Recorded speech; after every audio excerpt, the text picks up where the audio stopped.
Welcome to episode 40 of the Active Bariatric Nutrition podcast. I'm your host, Kim Tirapelli, Bariatric Sports Dietitian. A few episodes ago, on episode 38, I answered many of your questions regarding carbohydrates. I had a lot of great feedback on that episode, so I started receiving requests about answering questions on protein. So I put out on my Instagram story a few weeks back, you probably remember seeing that, to send me your questions about anything regarding protein. So I've kept an ongoing list, and I want to dive into those questions today. But first, especially in the last, I'd say several months, I have had a lot of questions about, hey, how did you get into this field of bariatric sports nutrition? And so with a lot of new followers and a lot of new listeners, which I'm so thankful for, I thought it would be a good time to kind of talk a little bit about my background, my experiences, and how I got into this particular field of bariatric sports nutrition as a dietitian. So I'm going to talk about that first, and then we will dive right into those protein questions. So just a quick background. Growing up, I was always involved in sports. I played 3 sports in high school: volleyball, basketball, and soccer, but soccer was always my passion. I went on to earn a scholarship to play Division I soccer at the University of Illinois, which was awesome. This is also where I met my husband, Adam, who also wrestled at the University of Illinois. My major was kinesiology, so how the body moves, the science of how the body moves. And I wanted to be a high school teacher. I always thought I wanted to be a teacher growing up, and I always enjoyed teaching. And I thought I'd be a high school like health and PE teacher. And so I always had an interest in nutrition, but I really didn't understand the role that it played, especially as an athlete, until about my junior year in college. And I remember that my coach, I kept coming to practice. I was tired all the time and, just not recovering well from our lifts and our multiple training sessions. And I remember my coach saying, hey, we have this sports dietitian that works with our athletes. Why don't you go meet with her? And I remember thinking, sports dietitian, what is that? So I'll never forget the day I met with Susan Kundret, who is still a dietitian to this day. She was located in a grocery store in Urbana, Illinois. That's where her office was. And she reviewed my intake. I had kept a couple-day food log for her. And she was like, wow, Kim, this is not cutting it. And it explains why you're feeling so tired, why you have low iron, why you're just not performing up to, your ability. And so she really helped me to kind of bring attention to what I was putting into my body and the power that played in how I was on the field, and how I lifted and my muscle gaining ability. And I just thought that was so cool. And of course, she's such a wonderful person. She was an inspiration and a mentor to me in my early stages as a dietitian. But it just really kind of changed my thinking around how to use nutrition, how to use, what I'm eating to perform better out on the field. And that kind of is what started getting my mind kind of, spinning around what is this field of nutrition. Well, in addition to that, on a more personal level, several of my family members have always struggled with the disease of obesity. Specifically, my dad had always struggled with his weight and his health. And, growing up, I remember having talks with my dad about, hey, let's go, for a walk. Let's, try to eat healthier. But, I didn't know enough at the time. I was a kid. I didn't know enough about nutrition to be able to help my dad. I also saw on a day-to-day basis just the way that he was treated, how people talked about his weight or how they made him feel badly. And it had a really, really deep impact on me as his daughter. And so that, paired with, I saw this dietitian and I thought, this could really be a great field to get into because I'd learn more about nutrition. I could help my dad, my family members, as well as so many others, utilize nutrition, and help them change their life. So that kind of got me going in that direction. But of course, as you can imagine, because this was my junior year in college, I was almost done, obviously, with my degree in kinesiology. So my parents were not thrilled with the idea that junior year I was like, hey, I want to go back and totally change my degree into nutrition. And so they really were like, why don't you just finish your current degree first? And then if you don't like it, you can always go back and, become a dietitian if that's what you want. But why don't we stick with this? So I did. I completed my degree, my bachelor's of science in kinesiology. And I even taught 1 year of high school health and PE. And I enjoyed it. I liked teaching. It was just that during that first year, I think that kind of nutrition interest that I had just started growing. It wasn't fulfilling enough of a position that I thought, you know what, this is not what I want to do for life. That nutrition was calling my name. I wanted to go back. And so I did decide to go back, and my parents supported me in that decision. So after teaching for a year, I did go back. I got into Cal State Long Beach, and I moved to California to basically go back and get my master's degree in nutritional sciences. And then I went on to complete a dietetic internship to become a dietitian. But where kind of life throws you curveballs. In that first year of going to school to be a dietitian, in December of that year, so I'd only been there for about 3 months, my parents flew out on Christmas Day to visit me. And Adam, my now husband Adam, and I had been living there in California, and we went to LAX airport on Christmas night to pick them up from the airport and, take them back. So we were in the luggage terminal waiting for their luggage. And when my mom and dad had come and we had greeted them and everything, my mom had said, your dad's not feeling very good. And I thought, oh, okay, maybe it's just the long flight. We'll just get home. Everyone's tired. It's been a long day. So him and I were off talking, on the side next to a different luggage carousel. And I was showing him the new camera that I had just received as a present that day for Christmas from Adam. And my dad had always worked in the field of optical lenses. And so cameras were his jam. He really enjoyed looking at cameras and learning about them. And the digital camera era was kind of right around that time. And so he was really interested in it. And so I was showing it to him. And I remember him saying to me, wow, these new cameras, they're passing me by.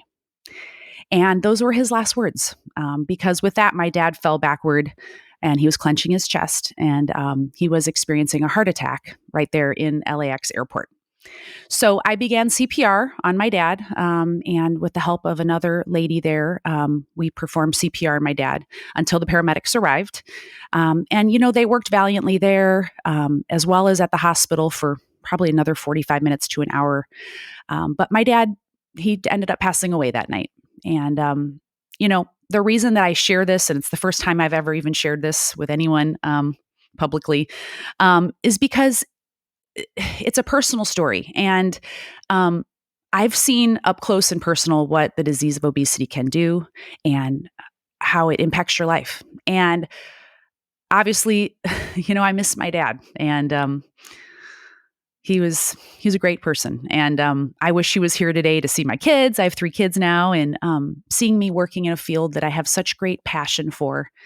And I know that there isn't a day that goes by that my dad isn't so proud that I changed my careers to help people, to be able to change their lives. And specifically for folks that have had, bariatric surgery and made that courageous decision to have the surgery and change their lives.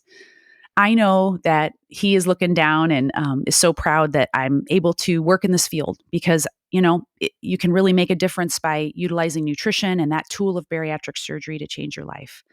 And, I wish so much that bariatric surgery had been a more mainstream option back at this time in 2003. It just wasn't, as well known. It wasn't as mainstream of an option and, as accessible, I should say, as it is now. And I wish so much that it had been, because I feel like had it been, we may have, had a different outcome. So that being said, it really reinforced my decision to be a dietitian, and I'm so happy in the career that I'm in right now. So just to kind of complete my experience in this area, so a little bit more about how I got to where I am today, I completed my 3 years of schooling at Cal State Long Beach after that time, and I did my dietetic internship in 2007. And my first job was in a hospital here locally, and I worked on the surgery floor where the bariatric surgical patients were, and I had the opportunity to help them right after their surgeries on that post-op diet progression. But I always felt like it wasn't enough because because I was the inpatient dietitian, they would have their surgery, I would basically review the post-op diet, and then they were gone. And I never got to see them again because I wasn't in a full program at that time. And so I always wondered, how they were doing down the road and wanted to do more. But that was my first position and my first time working with bariatric patients. Because I had that love, though, of sports nutrition, I wanted to earn, some more time in that field as well. So while I worked in that inpatient position, I also started teaching sports nutrition at Fresno State University here, where I live. And I really enjoyed teaching that college level course to students. And then I also began volunteering there as a dietitian to help with their athletes. And so over the course of that first year of volunteering, I think, they realized that it was an important area that the department, needed.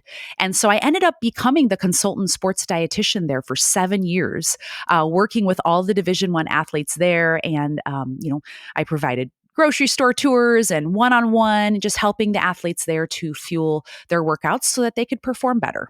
And so that was really exciting. And then also during that time, I earned my specialty credential as a certified specialist in sports dietetics, which you do have to renew every 5 years. This is like a higher level certification for dietitians. It's a specialty area. You have to renew it every 5 years by taking a national exam, as well as certifying that you've worked 1,500 hours every 5 years with athletes. So I've had this credential for the last 13 years. So into it, 2013, a full-time bariatric dietitian position opened in a bariatric surgical center that I, live nearby, and a large healthcare system here. And I jumped at the opportunity because I thought, at that time I had 2 kids. I was about to have a third, but I was like, I'd like to have a more stable position where I'm not, working super early to meet with athletes and late at night taking them on grocery store tours. And so this position opened, and I was like, this is such a perfect timing. Plus, I loved working with bariatric patients. And so I jumped at that opportunity. I worked in that department for 10 years. And I worked with bariatric patients in their pre-op phase, post-op phases, helping them throughout all of that in an outpatient setting. But what I noticed is that I kept getting questions on, hey, I want to start training for a marathon, or I want to start lifting. And the recommendations that we were giving at the time was, hey, 8 to 1,200 calories a day, 60 to 80 grams of protein. And people were coming to me saying, this isn't cutting it. I'm tired all the time. I'm now, 2-3 years post-op. And that post-op diet that, I had been following is not suiting my new goals. And so I knew that with my background in sports nutrition, that I could start helping people a lot more in depth, to kind of combine these 2 areas, which, as you can imagine, guys, bariatric nutrition, which focuses on protein and low carb and of course low calories and things like that, is in complete opposition to sports nutrition, which is high calories, high carbs, all the things. And how do we blend those 2 areas that really are opposing to help people with these new goals? Because people are having bariatric surgery and now they have all these exciting new fitness goals and nobody knows how to help them fuel, right? And so that is when I decided, what? I think to best help, folks that are asking these questions, it'd be best if I open up my own private practice so that I can really work more frequently than I was allowed to do in a more clinical setting, because of course you have a very, very busy caseload in those clinical, settings. And I figured that this might be a better way to really help folks one-on-one. So in 2022, I left my full-time position there and I opened up my private practice, Active Bariatric Nutrition, which is where I now work with one-to-one with bariatric individuals who want to optimize their nutrition to meet their new and exciting fitness goals. And I haven't looked back since. It's been so great. I love doing it. I'm learning so much, of course, as I go. I started this podcast. It's been a year now. This is my 40th episode. I'm so excited about it. But what's been great is just seeing the power of nutrition and how we can really utilize that to help meet our goals after bariatric surgery. No matter what that goal is for you, whether it's, I just want to change my body composition, I just want to gain a little bit of muscle, I want to gain a lot, I want to, start training for some endurance events. Nutrition is powerful and it can really help use that tool of bariatric surgery and really optimize it. So it's been great. I've really enjoyed it. I've been a dietitian now for 16 and a half years. Can't believe how time has flown. And I'm really excited to see what the next 16 years bring as well. So I just wanted to give you this background just so that because I do get questions sometimes, how did you get in this field? Why are you in this area? And, guys, it's personal for me as well, of course. But it's just, I love working in the bariatric community. It's just been a dream. And I just can't wait to see where it goes from here. So with that, I want to dive into your questions that I received. I kept an ongoing list here. And the first one that I got was, why is protein so important after bariatric surgery? Why is it the main focus in our diet? And I wanted to start with this one because I thought it's a good kind of opener to talking about protein today in general, but also more specifically as we get into, how we use protein to help us with our goals after bariatric surgery. But, I want to talk a little bit about how protein plays a role in our body. So first off, just in case you don't know these things, but I want to reiterate why protein is hammered home so much, right? In when you talk to your dietitian after surgery or your surgeons. Protein's essential in our diet because amino acids are the building blocks necessary for growth, repair, and maintenance of the tissues in our body, including our muscle, organs, and skin. Many enzymes that facilitate chemical reactions in the body are proteins. They're crucial for metabolic processes that happen every second of the day. So protein is playing a role in your body, guys, every second of every single day. Keeps us alive. Proteins make up antibodies to fight off infection. Hormones, including insulin and growth hormone, are protein. So they regulate processes in the body, as you know, like blood sugar levels and muscle growth. Proteins help transport molecules like oxygen in hemoglobin and store essential substances like iron in ferritin. And that's important for folks that have specific fitness and training goals. And then protein is an energy source like carbohydrates and fat, and it provides 4 kilocalories per gram. And as we know, protein too plays a role in how we feel when we eat. Protein makes us feel full. And so it can help us to manage, our hunger and fullness cues after bariatric surgery. So I want to also highlight that when you're in a calorie deficit like we are after bariatric surgery, proteins plays an even more important role.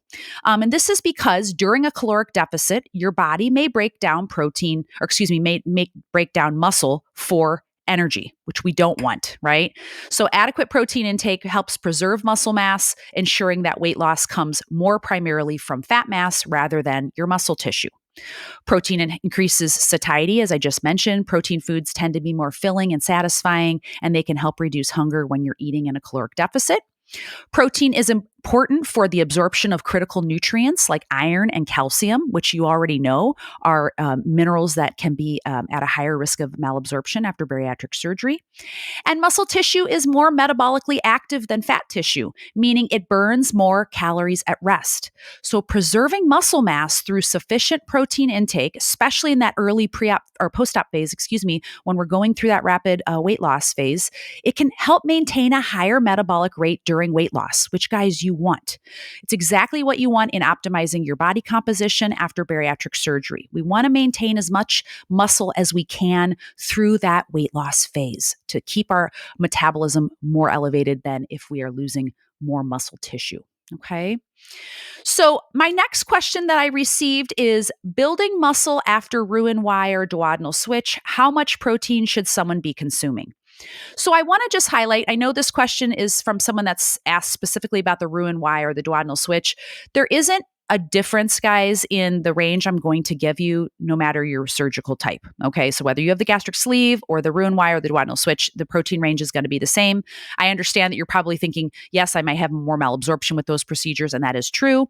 And in that case, you may need to go a little on the higher side of this range, but I just want to say that there isn't going to be a different range per surgical guideline. Okay, so the recent research has indicated that a range for muscle building has been shown to be at 1.6 to 2.2 gram per kilogram, and that is about 0.7 to 1 gram per pound. That's the recommended range for muscle growth. Now, of course, that's going to vary per person based on your medical history or needs, but that is the range right now that's been supported by research. Now, in order to calculate that, just for those of you that are wondering, okay, how do I calculate this out? Guys, let me just highlight, you don't want to use your weight from right after the surgery, okay? You want to get through that rapid weight loss phase, reach that maintenance weight, or perhaps use that ideal body weight that your surgeon has provided to you that you want to work towards, and you want to use that number to multiply out this range. So, 0.7 to 1, if you multiply that out, from, let's say your ideal weight is 150, you would multiply 150 pounds times 0.7 to 1. Okay. Now, I always recommend starting on the low end. Most folks are trying to just get to 60 to 80 grams of protein a day. So this is not a recommended range that you want to start at right out of the gate. Okay.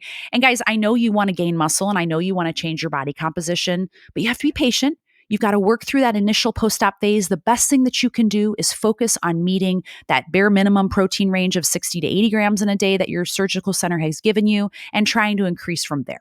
Okay. But it's hard to just, double and triple your protein intake, especially in the early phases. You can't eat that much, right? Your volume is limited because you've had bariatric surgery. So be patient. start with the lower end of this range, work towards that, being consistent with hitting that. Of course, also you do need to pair this with resistance training and progressive overload principles, which means increasing the weight over time to really stimulate muscle growth. Okay. Next question is it important to time my protein intake around my workouts? This is a great question. So there's several factors, but let me highlight the most important factor with protein and muscle gaining is meeting your overall daily protein needs. That's the most important factor. Okay. It's more important than the timing or the distribution. Okay. So, most important when you're trying to gain muscle mass is I have to meet my overall protein goals in a day. Okay.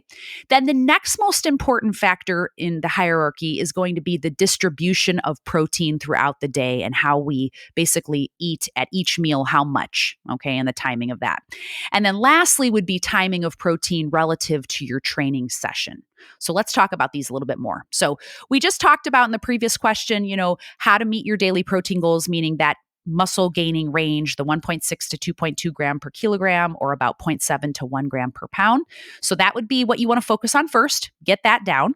And then the distribution of protein throughout the day is the next most important factor. And it's been suggested that for metabolism and for muscle gaining and maintenance, that you want to distribute your protein somewhat evenly about every 3 to 4 hours throughout the day. So let me give you an example of what you do not want to do. You don't want to be skipping, breakfast and lunch and saving all your protein and calorie intake for, dinner and beyond. That's not optimal especially for someone that's wanting to change body composition or gain muscle.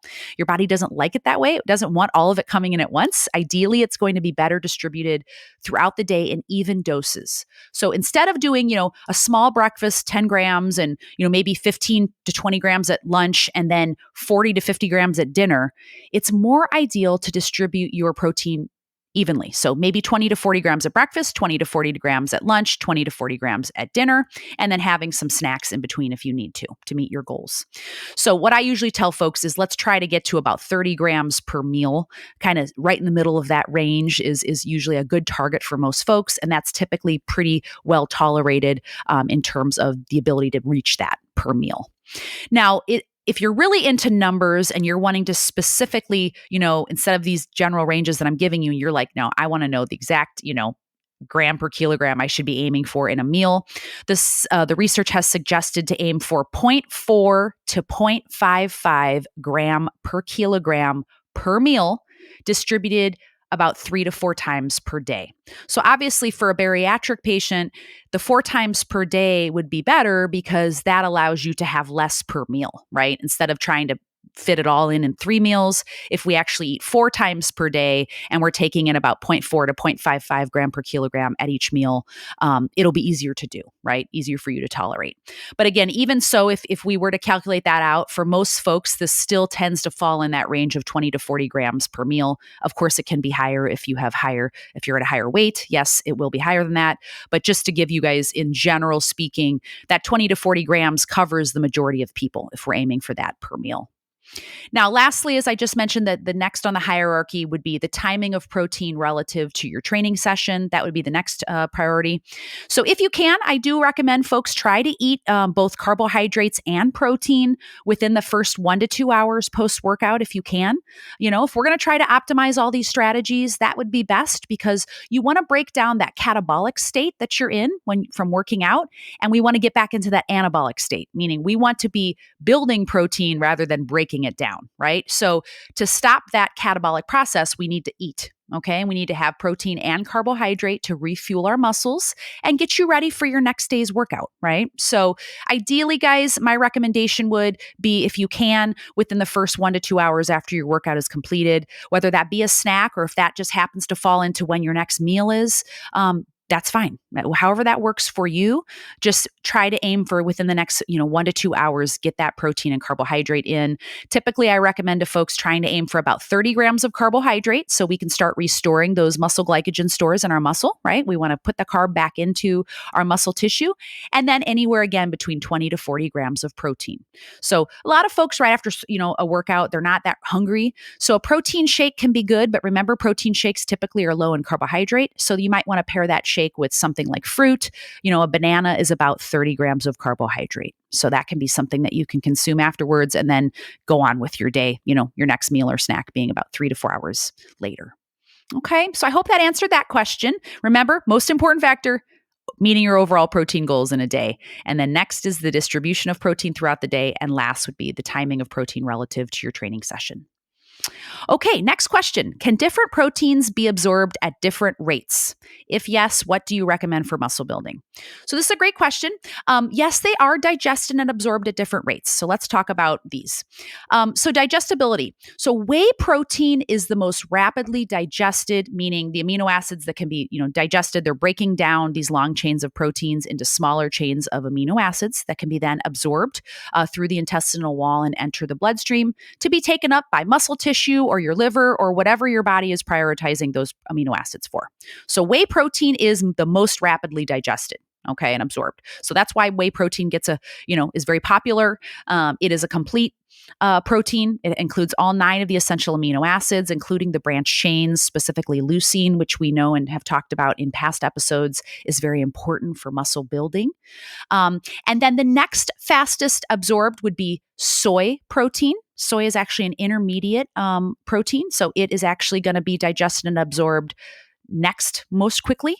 And then the next one would be casein. And I did have someone ask me about casein protein. Is casein okay as a bariatric patient? So let's talk a little bit about casein to answer kind of both of these questions. So casein is a more slower digested protein. This means it takes longer for those amino acids from casein to be available to the bloodstream and then taken up by your muscle tissue. And it used to be a recommended strategy, like a main strategy was take your casein before bed. If you're strategizing with the types of protein supplements that you're taking, a recommendation in the past, and I still hear it, and there's nothing wrong with this, is taking casein before bed because the theory is those amino acids will be available, kind of delayed and available throughout the night when you're sleeping and you're not eating. Those amino acids are being digested more slowly and being released into the bloodstream kind of throughout the evening when you're sleeping. And there is nothing wrong with the strategy. So please hear me say that. There's nothing wrong with doing this casein before bed if you'd like. But I want to reiterate that the number one most important strategy is meeting your overall protein goals from a wide variety of protein sources. Okay. Taking casein at bedtime isn't going to help you build more muscle if you're not meeting your overall goal in a day. Does that make sense to everybody? Okay. So it shouldn't be your primary strategy is, oh, don't worry, I'm going to gain muscle just because I'm taking this casein supplement. Your overall strategy needs to be meeting your protein goals in the day, and that can come from a variety of different sources. So if you want to use casein at night to help that boost that overall intake in the day, and also know that the benefit of it is that it's going to be available throughout the night, go for it. There's nothing wrong with that at all. Okay. So again, I'll highlight that whey, casein, and soy, as well as egg, they are all complete protein sources. They do include all 9 of the essential amino acids. Essential means we do not make them in our body and we need to take them in from food. And remember, again, I want to highlight that leucine is one of the branched chain amino acids that, again, are essential and is the most important for muscle protein synthesis. Okay. And I'll just remind you guys, in episode 33 of the Active Bariatric Nutrition podcast, I covered everything you wanted to know about protein supplements. And that's where I really got into all the pros and cons and timing and the different types of plant-based protein supplements versus animal-based protein supplements. So if you're wanting to know more about, which ones to pick and why, go back to episode 33 and give that a listen. And hopefully that'll answer your questions. Okay, how many grams of protein can you absorb at one time? Can we eat more than we can absorb? This is such a popular question, and it's a great question. Thank you so much for asking it. And of course, from a bariatric standpoint, it's even more kind of confusing because we know that bariatric surgery can impact our, absorption of nutrients. So this is a popular question. So I'm glad you asked it. So first, let me start off with the concept of a limit on how many grams of protein can be digested and absorbed at one time is called protein absorption limit or protein utilization limit. The exact limit can vary from person to person based on factors like age, size, and metabolism. And of course, in our population, bariatric surgery, the type that you had, which can impact the absorption of our our nutrients, right? Both macronutrients and micronutrients. But I do want to highlight that you do digest and absorb the protein that you eat. But this concept that we're talking about refers to the rate at which your body can effectively use the amino acids from that protein for various purposes like muscle protein synthesis. So the general consensus range out there is somewhere between 20 to 40 grams of protein at a time to maximize muscle protein synthesis. But again, guys, this is so highly debated. And I'm going to be honest, as I say that range, I feel like in the next, year, there could be a new recommendation. So that's kind of the general consensus at this point. And it doesn't mean that you can't eat more than that.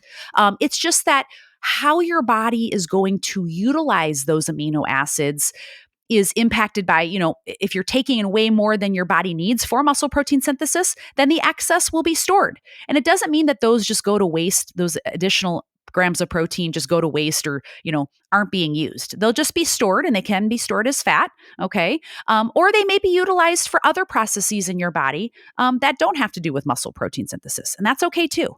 So I wanted to I think the confusion comes in when I get this question as to, there's a difference between can my body absorb it and versus can my body utilize it for what I want it to, which is the protein, which is usually what people are asking about, right? So meaning protein muscle building.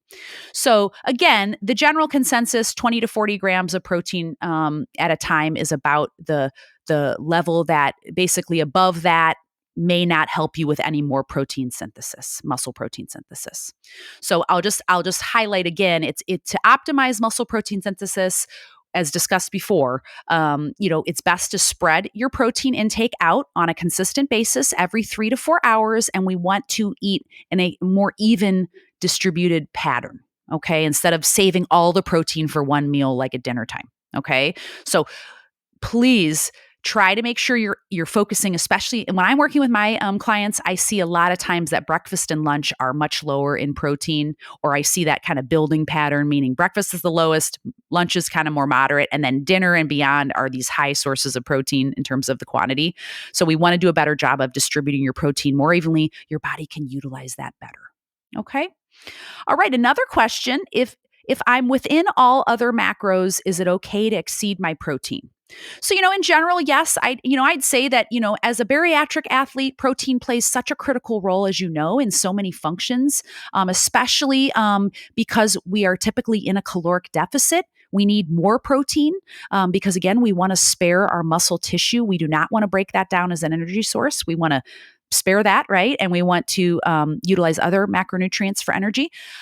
So in general, I'd say, yes, it's okay. But I guess at some point I'd say, more is too much, right? More is not always better. It's just more. Okay. So, taking in significantly elevated levels without a purpose or strategies, I would just say why, right? So I would recommend working with a bariatric sports dietitian. I'd be happy to be that person for you, of course, to understand what are your exact target ranges. Because again, when I work with folks, I don't say you have to hit one number. I give you a range to work within, and I give you strategies and meal plan and how to basically eat at each meal to meet these goals so that you are eating on a consistent way that's going to help you to meet your protein goals. So in general, I'd say, yes, it's okay. But again, we don't want to just be eating excess, just to eat excess, just because, we always hear protein's so great. There should be a range that we're aiming for on a consistent basis. All right. And then lastly, how would you suggest factoring in the protein and collagen into your overall macros? Great question. I get collagen questions all the time. And, I think the most confusing thing about collagen is because, as a dietitian, when people ask me about collagen, right away, my first response to them is remember that collagen is not a complete protein, meaning it does not include all 9 of the essential amino acids. Okay. It's low in the essential amino acids. It does not have tryptophan. It's low in methionine. The main amino acids in collagen are proline, glycine, and hydroxyproline.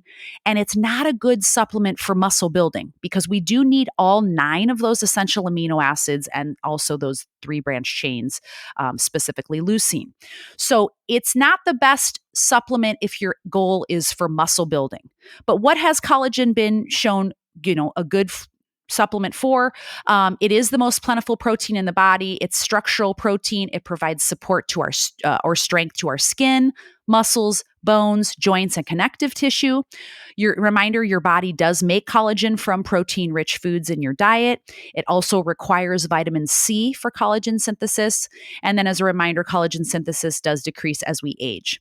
So I think that the reason that there's the confusion on counting collagen or not is because you've been told so many times that it's an incomplete protein. So it's like, well, does it count or not?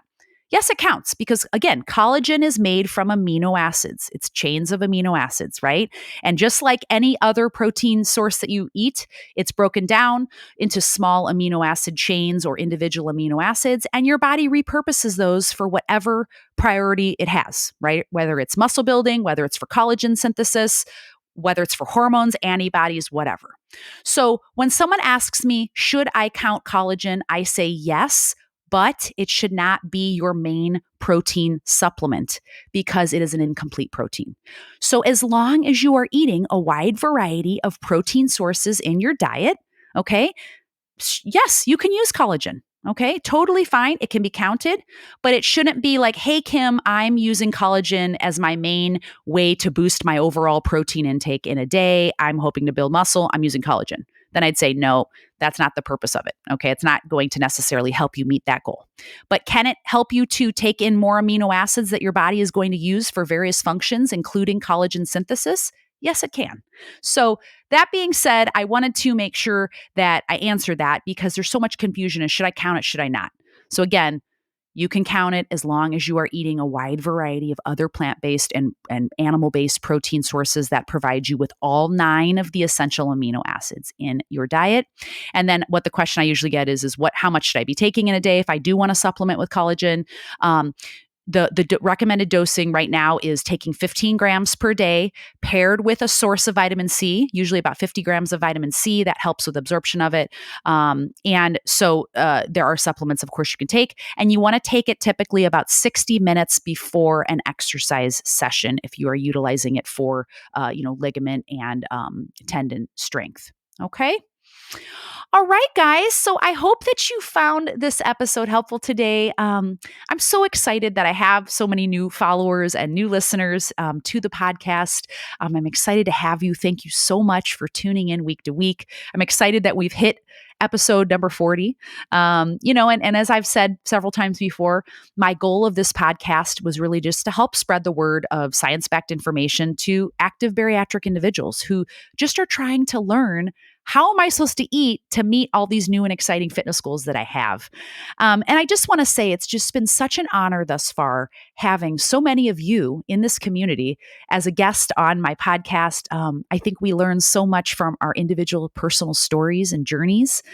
They're all inspiring and motivating, and we can learn so much from each other. And I've also had the honor of bringing on experts in the field as well, and I'm going to continue doing that. I'm going to continue inviting you onto this podcast as well to share your stories because, again, I think that is how we learn. And so I'm excited. This is just getting started. We're on episode 40. Excited to see what the next 40 bring. I have another awesome guest coming on in the next episode, so definitely tune into episode 41. But I just want to remind you that you can always watch the full video of this podcast episode on my YouTube channel, the Active Bariatric Nutrition channel. So head over there, make sure you subscribe to that, give it a like. And I love your comments, so please make sure to comment on the episodes as well. And also, if you wouldn't mind just sharing this podcast with maybe one person who you think would find this episode helpful or any of the previous episodes, I'd so appreciate it because the more that we can get it out in front of folks, the more that we can really learn from each other, right? And share this great information. So as a reminder, you can follow me on social media on my Instagram, which is at Active Bariatric, as well as on my Facebook and TikTok channels. And if you'd like to learn more about my one-to-one bariatric nutrition coaching services, please go to my website, which is activebariatricnutrition.com, and schedule a free discovery call so we can learn more about each other. So thanks again, guys. Thanks for tuning in to 40 episodes. I'm excited to see where the next 40 take us, and we will do this again next week. Take care, everybody.